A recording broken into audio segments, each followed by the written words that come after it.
Hey guys, welcome back. So today we are going to be doing another pregnancy update video, except this time we're going to be going over weeks 7 through 10.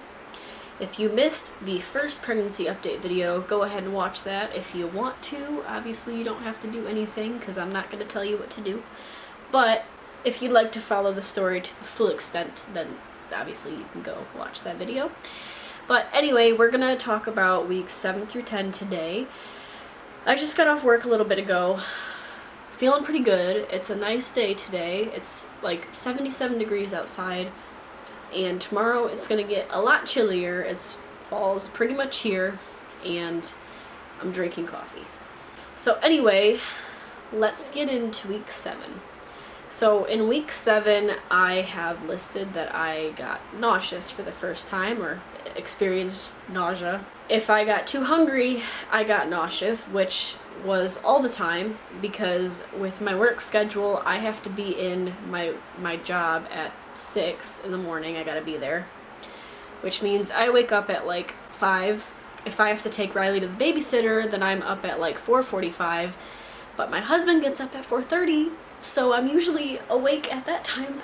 I don't have time to make anything before I go to work, and I really need to figure out like what type of snack I can make to take with me and eat in the car or whatever. So I don't usually eat until 8 o'clock when I take my first 15-minute. Therefore, I felt really sick a lot because I was super hungry because I was always hungry. Still kind of am, I guess, but it was definitely really bad in the beginning. Boobs felt heavy. I experienced constipation, and certain foods and thoughtful foods and things make me feel sick.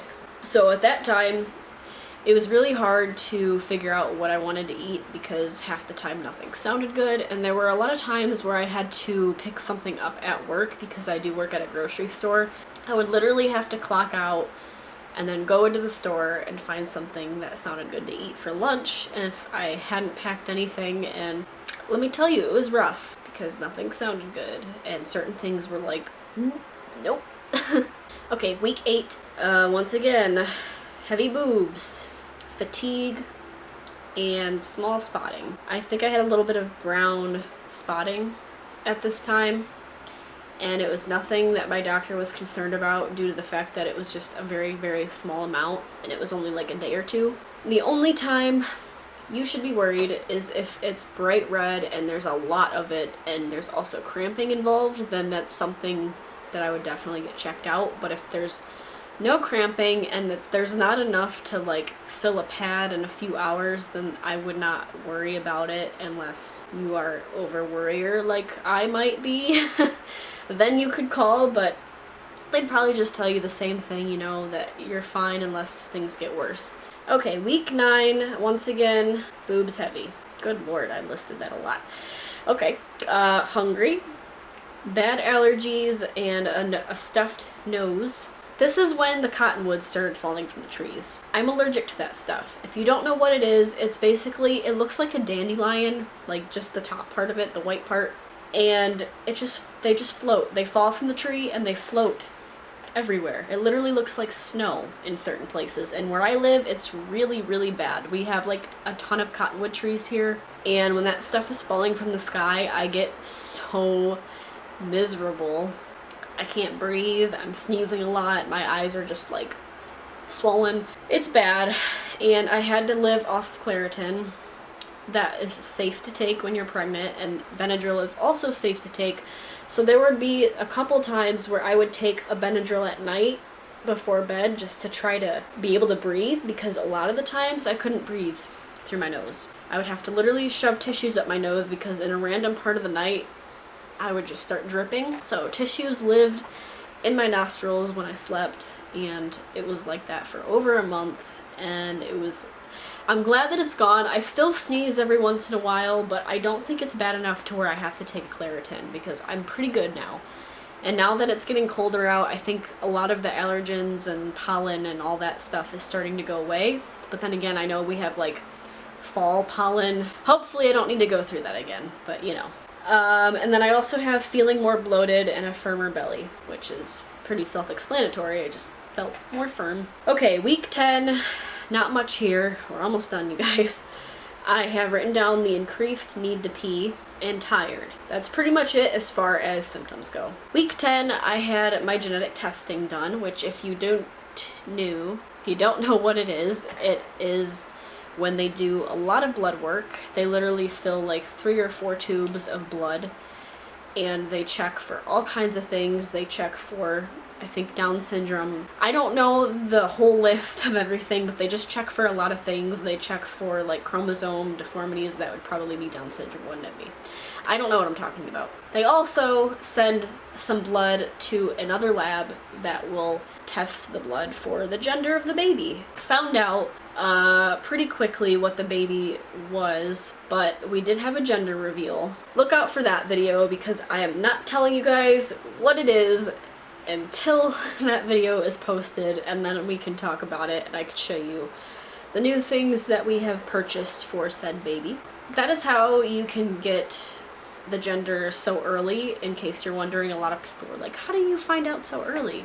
Well, you get your blood tested. Somehow they can find what it is. But then, yeah, on top of that, I also had the ultrasound. So I'm going to show you guys really quickly the ultrasound. So there's the little baby. The head is like right here, and this is supposed to be the tailbone, and the feet, the legs, or whatever are over here. I know it looks really weird when the baby's that small. I was expecting to see more like detail, I guess. I just feel like I remembered Riley's being more detailed. I might look and compare on my own later, but regardless, the 10-week ultrasound went really good. Everything looked good. Heartbeat was good, and there's really not much more to it than that. But anyway, that's it for weeks 7 through 10.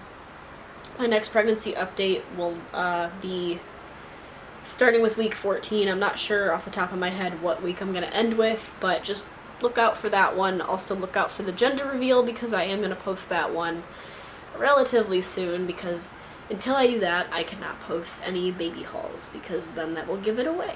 But other than that, I hope you guys enjoyed this video. Sorry if you don't like all the pregnancy updates, but I would assume that's why some of you are here, is because you want to follow the journey. Also, I'd like to mention that so far I have not gained any weight. I have actually lost weight because of, you know, the difficulties eating, nothing sounding good. Didn't eat as much, and when I did eat, I felt like I couldn't eat a lot. I just felt really full, really quick. So that's kind of why.